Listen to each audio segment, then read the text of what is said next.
বলেছেন যে অপরাধী বা সাজাপ্রাপ্ত আসামি শেখ হাসিনা এবং আসাদুজ্জামান খান কামালের যত সম্পদ বাংলাদেশে আছে সকল সম্পদকে বাজেয়াপ্ত করে রাষ্ট্রের অনুকূলে ন্যস্ত করা হবে এবং সেখান থেকে রাষ্ট্র সকল শহীদ পরিবারকে যথোপযুক্ত ক্ষতিপূরণ প্রদান করবেন, সকল আহত পরিবারকে যথোপযুক্ত ক্ষতিপূরণ প্রদান করবেন।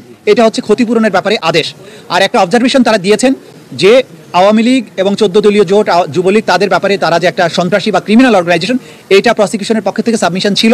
আদালত বলেছেন এইটি যেহেতু আজকের এই মামলার বিচার্য বিষয় নয়, সেই ব্যাপারে তারা কোনো অবজারভেশন দেওয়া থেকে বিরত থাকছেন। অর্থাৎ তাদের ব্যাপারে প্রসিকিউশনের যে আলাদা তদন্ত চলমান আছে দল হিসেবে একটা সংগঠনের ব্যাপারে যে তারা সত্যিকার অর্থে অপরাধী সংগঠন কিনা সেটি একটি আলাদা মামলা বিচার্য বিষয় হতে পারে। এই মামলাতে যেহেতু কোনো দল পক্ষ নয় বা আসামি হিসেবে সম্পৃক্ত করা হয়নি, সেই ব্যাপারে আদালত দলীয়ভাবে কারো বিরুদ্ধে কোনো অবজারভেশন দেওয়া থেকে বিরত থেকেছে। বলেছি যে দুজন আসামি পলাতক রয়েছেন তাদেরকে ফিরিয়ে আনার ব্যাপারে রাষ্ট্র দুই ধরনের পদক্ষেপ নিতে পারেন। একটি হচ্ছে ভারতের সাথে সম্পাদিত 2013 সালের যে অপরাধীর বহিসমর্পণ চুক্তি অর্থাৎ এক্সট্রাডিশন ট্রিটি 2013, সেই চুক্তি অনুযায়ী আমাদের এখানে যেহেতু মানবতা বিরোধী অপরাধের দায়ে তারা সাজাপ্রাপ্ত হয়েছেন, তাদেরকে বাংলাদেশ ভারত সরকারের কাছে ফেরত চাইবে এবং ভারত সরকার যদি আইনের শাসন ন্যায় বিচারের প্রতি শ্রদ্ধাশীল হয় তারা সেই আসামিদেরকে ফেরত প্রদান করবেন এবং তাদেরকে বাংলাদেশে ফেরত আনার মাধ্যমে তাদের উপরে যে সাজা দেওয়া হয়েছে সেটা কার্যকর করা যাবে।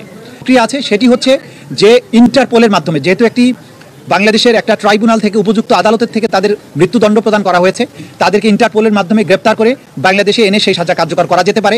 এই ব্যাপারে বাংলাদেশের স্বরাষ্ট্র মন্ত্রণালয়, পররাষ্ট্র মন্ত্রণালয় সম্মিলিতভাবে প্রয়োজনীয় ব্যবস্থা গ্রহণ করবেন। তো আদালতের আদেশের বিরুদ্ধে যদি আপিল করতে হয়, যেমন আমাদের এই মামলায় এই সাজার বিরুদ্ধে 30 দিনের মধ্যে আসামিরা চাইলে সুপ্রিম কোর্টে আপিল দায়ের করতে পারবেন, কিন্তু সেই আপিল দায়ের করতে হলে পলাতকরা কেউ করতে পারবেন না, কারণ পলাতক ব্যক্তির আইনগত কোনো অধিকার থাকে না।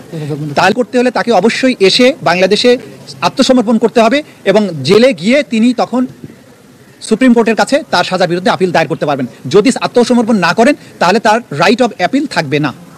আমরা বারবারই বলেছি এবং আদালত এটা কিন্তু বারবার পরিষ্কার করেছেন যে ক্রাইমস অ্যাগেনস্ট হিউম্যানিটি অর্থাৎ মানবতার বিরুদ্ধে অপরাধ হতে হলে তাকে দুটো শর্ত পূরণ করতে হবে। যে অ্যাটাক বা আক্রমণের মাধ্যমে মানুষ যে হত্যা হয়েছে সেই অ্যাটাকটা হতে হবে ওয়াইড স্প্রেড অথবা সিস্টেম্যাটিক। আদালত এখানে তার ফাইন্ডিং দিয়ে বলেছে জনতার উপরে যে অ্যাটাকটা করা হয়েছিল সেই অ্যাটাকটা হয়েছিল নিরস্ত্র সিভিলিয়ানদের উপরে, নাম্বার 1। নাম্বার 2, এটা ছিল ওয়াইড স্প্রেড, ব্যাপক মাত্রায় আক্রমণ, কারণ বাংলাদেশের almost every part of the country এই অ্যাটাকটা পরিচালিত হয়েছে। দ্বিতীয়ত যেটা তারা বলেছেন যে ওয়াইড স্প্রেড হওয়ার পাশাপাশি এই অ্যাটাকটা ছিল সিস্টেম্যাটিক, কারণ রাষ্ট্রের টপ র্যাঙ্কিং থেকে একদম কমান্ড এসে নিম্ন স্তর পর্যন্ত কমান্ড পৌঁছেছে এবং রাষ্ট্র সম্পূর্ণভাবে সম্পৃক্ত হয়ে এই অপরাধটা করেছে, সিস্টেম্যাটিক। এবং এইটা তারা করেছেন তাদের সম্পূর্ণ জ্ঞানত, তারা জেনে বুঝে এটা করেছেন। বাংলাদেশে কোথায় কত লোক মারা গেছে, কি আক্রমণ হচ্ছে, কি অস্ত্র ব্যবহার হচ্ছে, সব সম্পর্কে এই অপরাধীরা যারা সাজাপ্রাপ্ত হয়েছেন তারা প্রত্যেকে জ্ঞাত থেকে তাদের নলেজের মধ্যে থেকেও তারা এই অপরাধ সংগঠন করেছেন।